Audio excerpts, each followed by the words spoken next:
Life Audio. Today on Talk About That, John ponders what the best accent is and wants to bring back the word comeuppance. Meanwhile, I take my first red-eye flight and tell the story of the time Jonny Carson saved the game Twister from extinction. Plus, a conversation about bias and why it's so easy to make a hasty judgment before hearing all sides. Today's episode is not sponsored by cicadas. After 17 years, we're finally moving out of the basement. But first, a word from our actual sponsor.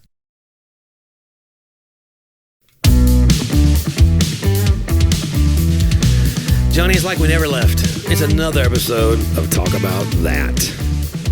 Some people wish we would leave, probably. But you're here. Why would they?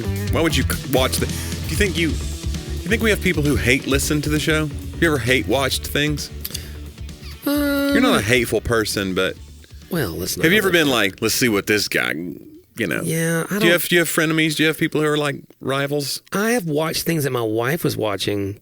That's not the same thing. But they actually catch my interest, but I continue to because I actually think they're still stupid. But right, yeah, that's not the same. That's like a guilty pleasure. Yeah, but they're still stupid. Yeah, and I'll talk about this is stupid.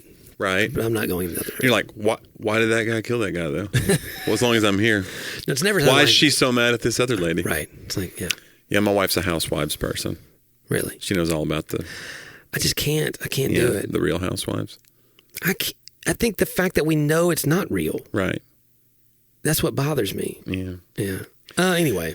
I want to live that life, though, like that you have writers and they go, hey, we want you and John to have more content, so we're going to make a fake charity gala for you guys to go to. Yeah. And then remember they should live in houses together. They'd be like, the real world, and they live in a house. Right. And it'd be like, hey, one night a week you guys should each cook for the others, and then that'll cause some. So it'd be like, spaghetti, this is bull, right. And then people would freak out because you'd made the spaghetti wrong. They'd have to make up scenarios for you. Right. That's what we need. They can make up the arguments for us. That's what I mean. That'd be great.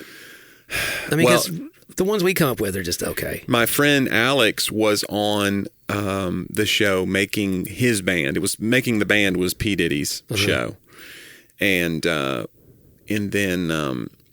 He did one called Making His Band because he was getting ready to release a record, first record he'd put out in years. Yeah. And he wanted to, you're auditioning to be my touring band. Wow. So our friend Alex, who's a guitar player, was actually in your youth group, was on that show. Yeah. And I learned a lot about reality TV then because he was telling me like the process after the fact. And he goes, they had me come back out to LA to shoot like retakes on lines that they were taking and manipulating conversations to make it more controversial. So they needed the responses to be different. So you go back just to be like, what do you mean by that? Because they had taken your words out of context. But they need you to be standing by the same poolside wearing the same outfit and going, what do you mean? Like it's crazy. They would give you the lines to say. I was like, this is ridiculous. But I wonder if someone could take an episode of the podcast and do that. 100%. It'd be a lot of work. I don't know if we have the ability to be, I say that, like everything is so inflammatory now. It's like the pop is taken away from, used to be, like we've used the example before of Howard Dean was a leading front runner candidate for the president, the Democratic nomination. He goes to a press conference and says, we're going to South Carolina and we're going to Iowa and then we're going all the way to the White House. Yeah. And he says, yeah. And America decided that's not presidential. Yeah. And we ran him out of the race. Yeah. Like his numbers fell because he went, now you can do anything and people go, he's my guy. Yeah. If you've decided it's your guy. So I just don't know if like taking us out of context, I mean, there is cancel culture to some degree, but like, I don't know. If you have your fans, like I just feel like they're ride or die. We have a lot of ride or die people, for better or for worse. I saw someone sent me a TikTok and it was, I think they were doing their commentary on like a not Jimmy Fallon, the other Jimmy Kimmel, and they were doing something Kimmel where they were going like man on the street kind of stuff. Yeah, it was. I'm intentionally making this not say all the things they said. Okay, but just the idea. You're self-editing as you go. It was crazy. They would walk up and go, and they would talk about one of the presidential candidates, and they would go, "So what did you think?" Mm-hmm. And they would name the candidate, and they would name something when he said, and they'd say some crazy thing that he said. Right. And they'd go, this guy, I mean, he's obviously an idiot. He's obviously incompetent. They'd say all these things. Right. And they'd go, oh, I'm sorry. I misread my notes. It was actually, and then they would name their candidate because they're wearing a hat or they're wearing a shirt or whatever. Right. I'm not saying which candidate. And immediately, right, they said, "Well, you're taking him out of context." Yeah, they would just go, "Well, you know what? That's a tough issue." I mean, it was like, the ones that they showed, at least, it was like a complete 180 to you know, we need to look into that they had just called idiotic and incompetent, right? Because it's just bias. I mean, once you have a bias, and you become certain of it. Yeah, you know? Seinfeld used to have this bit about how like you can hate a player on a football team, but the minute he gets traded to your favorite team, he's your favorite person. He goes, we're rooting for laundry. And I think that's where we are in American politics. We're just rooting for laundry, red or blue. Yeah. And we're, you know, so we've lost our minds. But all that said, I don't know. I don't know where I was going with that, but stop rooting for laundry, John. Now the commercials will be for Tide, probably. Right. Our ads, and in a minute it'll be like, Tide. Root for laundry. Someone takes our... We're rooting for your laundry. Yeah, speaking of, by the way, you know, there's been a lot of coaching changes in the basketball world. Yeah. Yeah. People getting fired. John Calipari leaving Kentucky. Is it Perry or Pari? I thought it was Pari. Perry. Pretty sure it's John Calipari. It's Italian. It's Pa, right? We should ask Calipari. Calipari. Anywho, he left of his own volition. Yeah. And went to my in-laws. Okay. Like their team is Arkansas Razorbacks. No, you just went to their house. He went to your in-laws. He's like, guys, do you have anything? He's like, can I just crash for a couple of nights, please? Aren't you a multimillionaire? It's like, we don't even. I'm trying to save money right now. This is a tough time. I was like, come in, Mr. Calipari. I mean, it's Pari. It's Pari. He storms out. How dare you? And so the Calipari. And my father-in-law, I mean, I don't think he... Is he excited? Yes. Yeah. But he knew Arkansas fans that were like, not. But then all the Kentucky fans, he hasn't met one yet who wasn't happy that he left. Right. Fun. Take him. But he had like 4 Final Fours. Right. A national championship. They're going to miss him. They're going to miss that guy. Listen, I'm not a huge Kentucky fan as it is because I'm a Tennessee fan. Right. But part of it's because they beat us a lot. Not in basketball. Actually, did you know... They beat us 50% of the time, though. Did you know Coach Rick Barnes has more wins against Kentucky, and specifically John Calipari, than any coach in Tennessee history, and any coach in the SEC? Yeah. So, I mean, like, you know, we kind of have their number a little bit. But I want... This is crazy. Guys, forgive me if you're a Kentucky fan, but I really want Kentucky to fail this year. Yeah. I want them to be like, oh, we had something good going there, you know? Because I just want them to fail in general because it means that we're probably doing better. I say that, the truth is I want it every year, but I have a good reason for it now. I just don't usually say that. You want them to get their comeuppance. You don't hear that a lot. Comeuppance is kind of isn't it? I actually use comeuppance sometimes in writing. Yeah. It sounds like it should be good, like you're on the come up. Oh. This guy's getting his comeuppance, meaning like you're getting a well-deserved promotion. But it doesn't. It means like you're getting... A well-deserved kick in the pants. Yeah. Yeah. Should be a come-downance. Yeah. No kidding. Yeah. But that doesn't roll off the tongue. What does it? Well, comeuppance doesn't necessarily... The only reason it rolls off the tongue is you're familiar with it. It's all one word. Like, it's a very... It must be Elizabeth. It's very... Comeuppance. It's very... I like it. Yeah, I like it too. I'm glad it's hung on. I don't know if anybody I don't know if anybody's listening that's new, you know, zennials, millennials. I wonder if they don't have comeuppance in there. We don't know. Maybe they read a lot. Why do you always stereotype generations? That's my real... I don't care what type of stereo they have. As long as we share the same beliefs, you're good with me. Anyway. I've got some people I've been talking to in the UK. Yeah. And it's very fancy. Look at you. I love it. Because that accent. It's like... You can say whatever you want. Everything sounds so much better. It does. And I'm just like, oh. It sounds so official. Yeah. Like the other day, we're meeting again in 2 weeks. And so, you know what he said. Wow. I'll see you in a fortnight. No, he didn't say fortnight. They say fortnight all the time. For real. And you were like, you mean like the dances? You mean like the game? The video game? Yeah. Did you guys get barbecue? Anyway. I wonder what I sound like that to him. Do they have barbecue? I think barbecue. Why would you ask that? Because it sounds like a very southern thing to say, although I think barbecue actually is French. Is it really? In its origins. I think like Cajun French. Okay. So, because, you know, the French. I was just in New Orleans. It's maybe the spelling is a hint there. I just feel like, though, you can sound so much smarter. But I don't know. Maybe, but there you don't. You know what I'm saying? Maybe we. Does anyone think that a Southern American accent sounds smarter in some part of the world? I don't know. I can't think of a part. But I haven't asked, really. I think some people think that it is not like a angry Southerner, but like a Southern belle. Yeah. Some people are attracted to that, like the idea of a Southern, like a sweet Southern belle. My wife has... My land. You know, that kind of a thing. What? I must retire to the next room. When my wife will get on consternation. That kind of a thing. My wife will get on calls sometimes, and they're all over the country. Right. You know? And sometimes they'll say, if she just met them, they're like, hey, could you keep talking? Right. Like that dude. Because I think buries her Southern drawl pretty well. No. You know, if you get her tired, yeah. Oh my gosh, she just turns, man, I am so tired. Like she just gets all of a sudden, I'm like, man, you're tired. She needs to retire to the next room. I can tell you need to retire to the next room. But it's someone told me the day they thought that I got rid of mine. I don't sound like a Southern. I have people say that like, well, you say you're a Southern comic, but you don't really. But in the act, I think I have varying intent. I can vary the intensity of my Southernness depending on where I'm at. You know, if I think it's landing more, I can probably be a little more Southern. But on the podcast, I'm less for sure. You're right. You do it for humor. I will say this: I do it it's not a fake thing. Like today, I was talking to someone at a auto body shop. Yeah, and it feels like you need to pull out the. Excuse me, sir. Like, you know, they're like, "Hey, what do you know, man?" You know, and I'm just gonna be like, "Man, I tell you right now, you guys got." You starting with "I tell you right now." I didn't do that. I tell you right now, the calipers are. Well, you ain't joking. I will say that. You know, like I'll do that because it's just that's where I live. Yeah. So I'm not gonna sound pretentious where I live. I'm just gonna sound like where we live. But when I get on the podcast or speak... You ain't joking. You just walk up on them like Boomhauer from King of the Hill.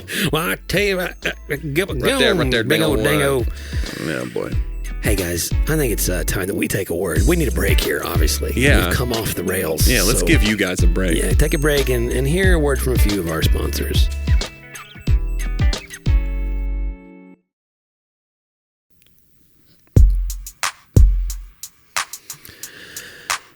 I still think you can be intelligent, Johnny. Wherever you're from, it doesn't matter. Listen, I've been all over this fruited plain, and that's what I call the plane that I fly. I ride with a bunch of oranges. We're carrying. It's part of the thing. I get a discount rate. No, I've been all over the. Listen, people always ask me that. They go, "Do you have to tell different jokes in different parts of the country?" I go, "No." Yeah. I'm so glad. Yeah. Because it's like. People do think that, though. That's the thing. We've been trained to be so divided. Right. It's not true. People will laugh at the same stuff. Yeah. They laugh at themselves. They laugh at stuff. But everybody's upbringing is very similar when you really break it down. You know, everybody has overbearing parents or overprotective parents. Yeah. You know, everybody has those things. Everybody's wife has the same concerns. So there's stuff like that you just pull from. And this idea that we're all so different, like how could a northern audience even laugh at what you're saying as a southern comic? It's like, because it's people.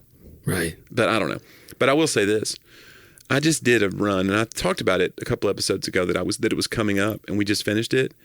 And I don't recommend it. It was crazy. It's one of those that I don't think I'll ever do again. You said that before, though. Because you book it and then you go like, well, we can make it happen. Because what happened was my runs come together like differently than other comics. Like I'm not famous enough to be like, I'm going to do Florida and I'll just book some Florida towns that want me.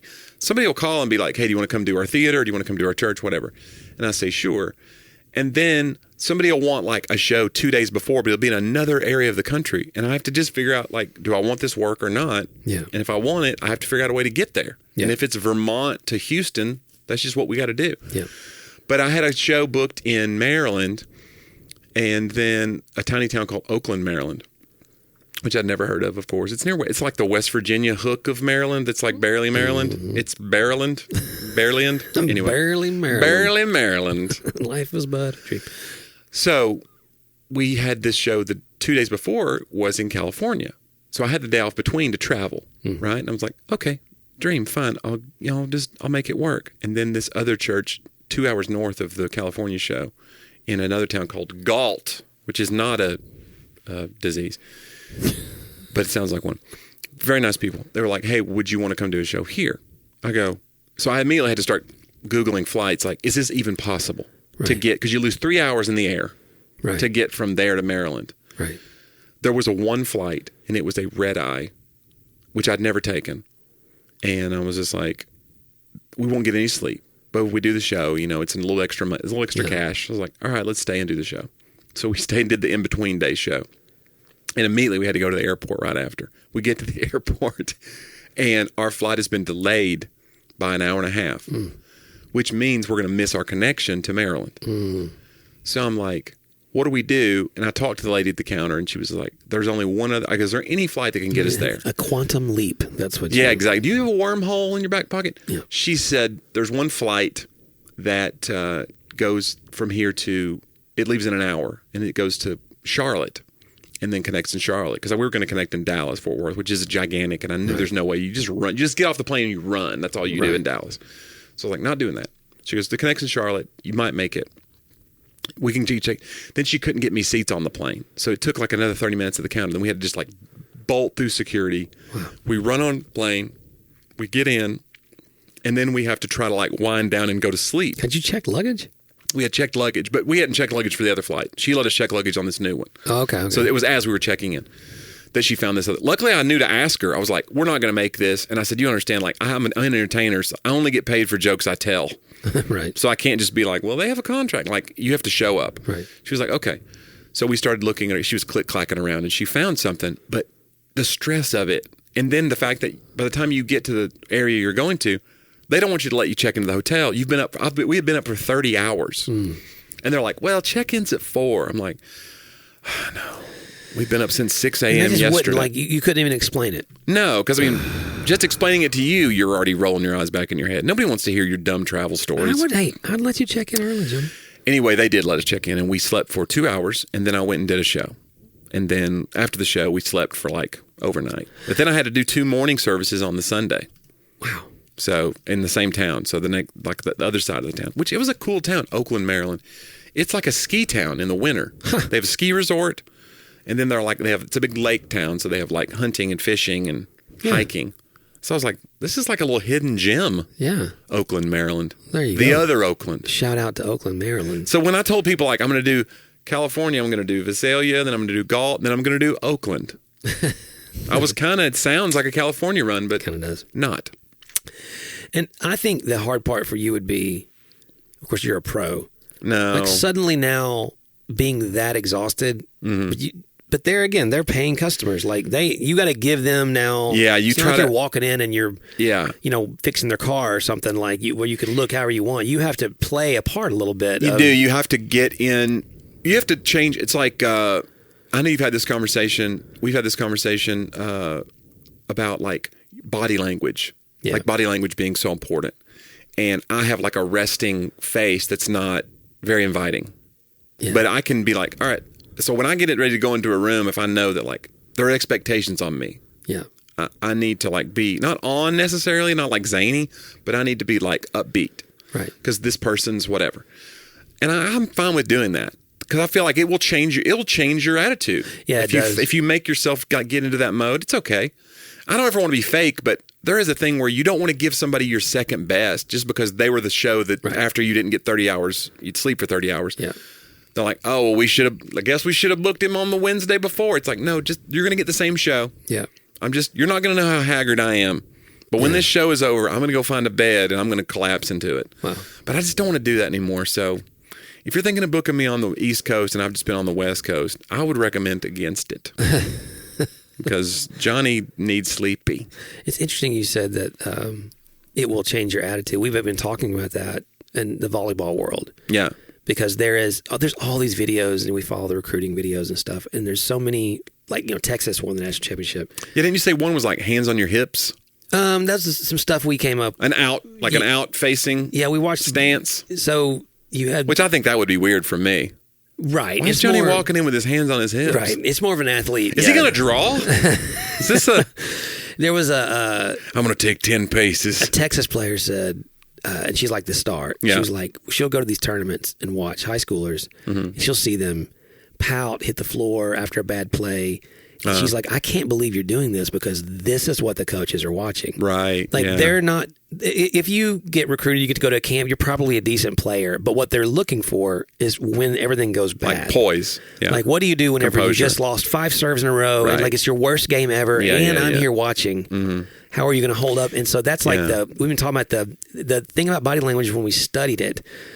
And he said the number one thing you have to believe. If you can't believe this, you can't do this. Just stop and go back and do something different. Right. And that is that the things on the outside don't have to reflect the things on the inside. Okay. And if you can't believe that, if that feels fake to you or something. Right. Then you have to show every emotion. Right. Or you're being inauthentic. That's that authenticity thing. And what this kind of coach said was, you got to realize something. Body language is not for you. Yeah. Body language is for others. Like they're going to interpret something about you whether you like it or not. Right. We're all judging each other. You don't get a chance to decide what they judge about you, just not yours. So authenticity, look, feel whatever you want to feel on the inside. Yeah. And if you want to show it. But be aware if you don't want them thinking other things, body language is not about you. It's about what they think. And they said, and this is the craziest part, for athletes especially, they said, like poor body language, that means covering your chest is one thing. Yeah. Being nervous, not looking confident. Right. That's why it's like a protective. Right. Hands on the hips, or folding your arms, head just down. Or they even said, don't smile, it's creepy, but you can do like a half grin, if you will. Just almost like just be up.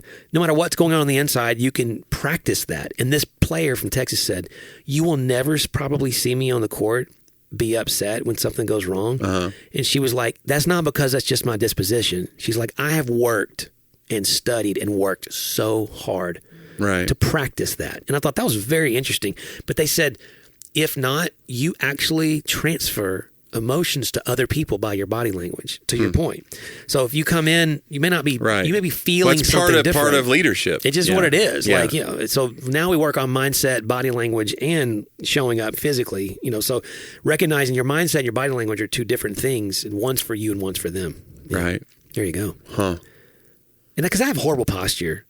No, me too. And like, and I'm just, I think my resting brutal. face is kind of, I don't know, I'm an introvert a little bit. So like if I'm out in a coffee shop, I'm kind to people, but I don't want to look approachable. I want to work. I think I have like there's scoliosis that's this way, and then there's scoliosis like this way, like leaning, like there's scoliosis curvature. I think I have that one. I have like bolioverosis, like Bowley. It's not good. That's not. I'm the letters.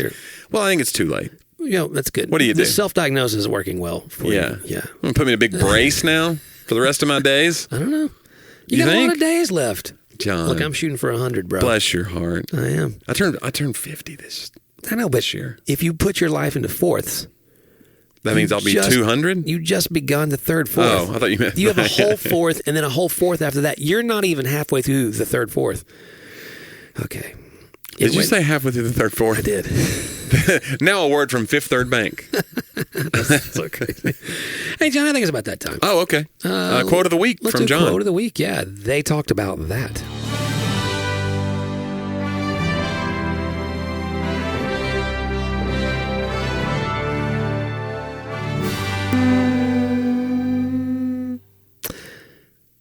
Today, Daniel Webster.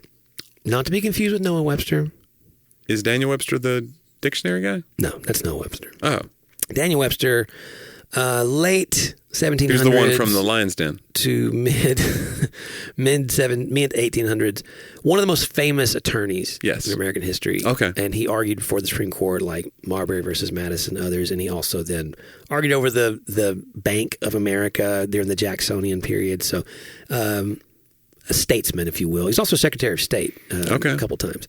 He says this: how little do they see what really is, who frame their hasty judgment upon that which seems. How little do they see what really is, who frame their hasty judgment upon that which seems. And I just thought about Proverbs says something very similar, that it uses almost court language, like someone sounds right when you just hear one side. That's what seems right until someone comes and cross-examines them. Right. It's amazing how, in fact, there was a story, again, I'm being very apolitical.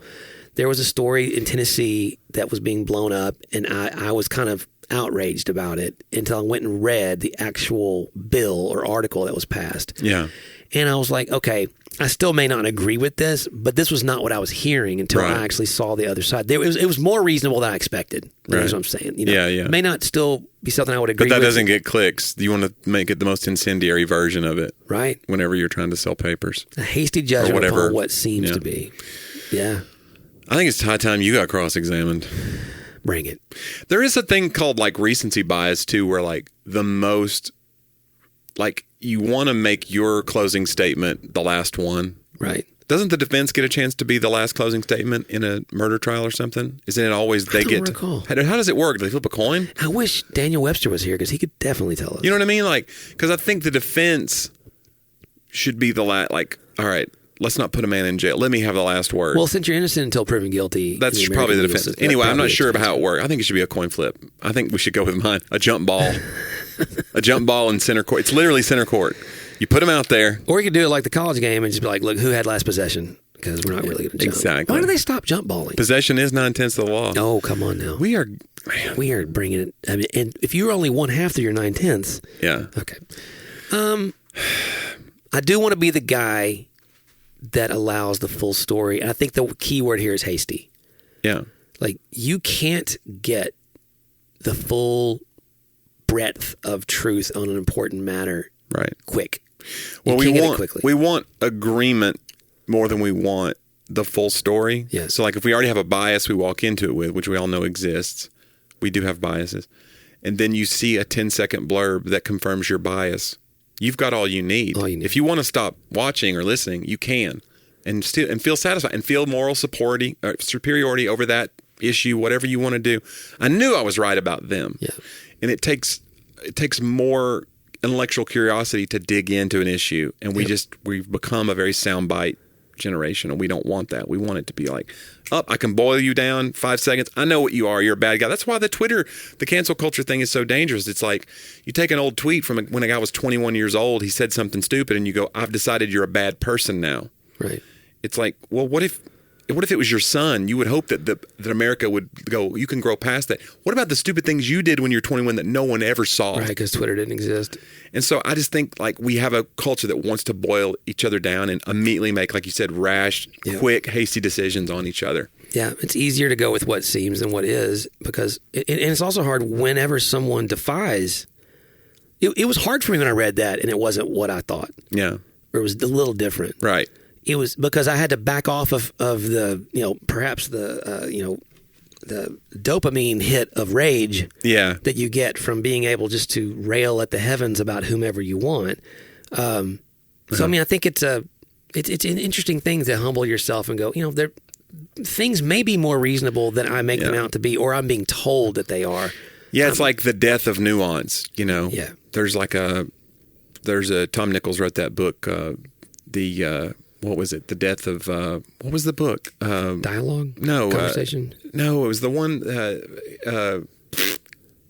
where you have I can't remember what I was going to say. Anyway, Tom Nichols wrote about how we've lost the idea of like new expertise, the death expertise. There you go. So like the experts in a comment section have no more weight now than some rube who just saw a TikTok video. Yeah. They carry the same weight on social media. So like experts, we roll our eyes at experts now. Oh, this guy's a big expert now. Right. It's like, no, he actually went to school. Right. And he studied for 10 years with other people who were like doing nothing but this. He is an expert. Oh, you're some kind of expert. It's what I literally am. And what you do now is you besmirch the school as either liberal or conservative. Well, but that was a... Yeah, where'd you get that? Right. So it's like the death expertise, and the death of nuance is another thing that we're seeing where like we only have room in our heads now for extreme positions. Yeah. And if you have a nuanced position, you're called like a rhino on the Republican side, or you're called wishy-washy on the left side. A dino. Why have they not done this yet? Why can't we have rhinos and dinos? That's what Nobody ever says somebody's a dino. You're a Democrat, name only. I thought about it the other day. You're a Republican in the weeds. Well, you really can't find your way to the center in hardly either party. I was having that conversation with somebody this week, like, forget parties for a second, just in the ideologies of left and right. Right. Like, there is a complete shaming now. Yeah. In fact, I heard a politician say today. The idea of not dying on every hill feels like you're letting the other side get points. Right. And that's unacceptable now. Because like one politician actually said this, I'm not going to say who it was. They were in a church talking and said, every time I hear that 4-letter word, compromise. Now, first of all, I was like, that's... But again, there's a cognitive dissonance for me there because it obviously has more than 4 letters. But what they were saying is this is a curse word. Yeah. Because what the context they're putting to it is we're compromising our values. Right. Yeah. We think of compromise as our Christian faith, like we've compromised our values. We've entered into a sinful mindset that says it's okay. Right. And there's a truth to those things. You can compromise your values. Yeah. But whenever you just put your definition of compromise against someone else's, which happens to be the American political system, is built upon compromise and checks and balances and those kinds of things. To say now, but when those become the same and you can only live by your definition of that, you completely remove yourself from the way this was intended to actually work, which is, by the way, why it's not working. Yeah, right. It's just gridlock. Yeah, just people like more deeply entrenched in their ideals. And Daniel Webster, if he was here today. We needed Noah Webster to help me come up with the word expertise a minute ago. I love it. Think. You rarely have those brains. I'm sorry. Tom Nichols, he's a great follow on Twitter, by the way. He's a fascinating follow. Yeah. He's so great because he's politically center, but he's just like, he's such a scholar. So he's seen it all.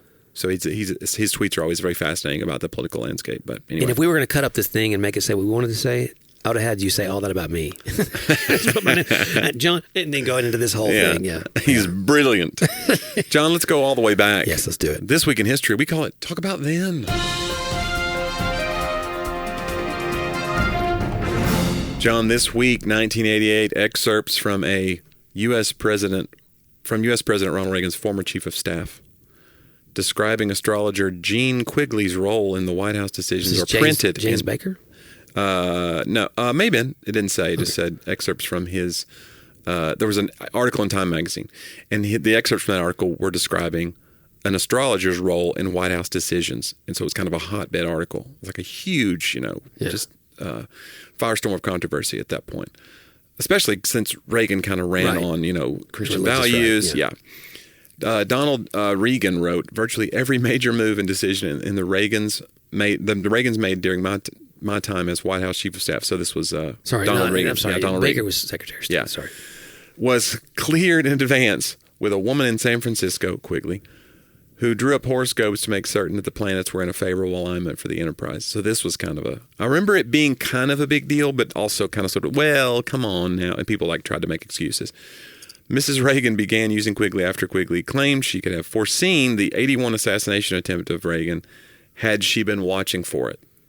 So it's like she kind of let her look, I could have stopped all this. And that's what I read about this too. Yeah, this was all post him getting shot. Like this was she used that trauma to lure them in. Moment. Yeah, it's weird. Astrology is something. All right, John.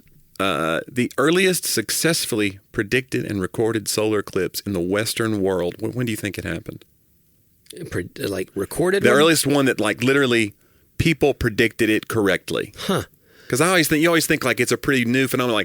These people were just watching the skies, not knowing that okay, the world's ending. Gods are punishing us. Yeah. I want to say we're in the Greeks.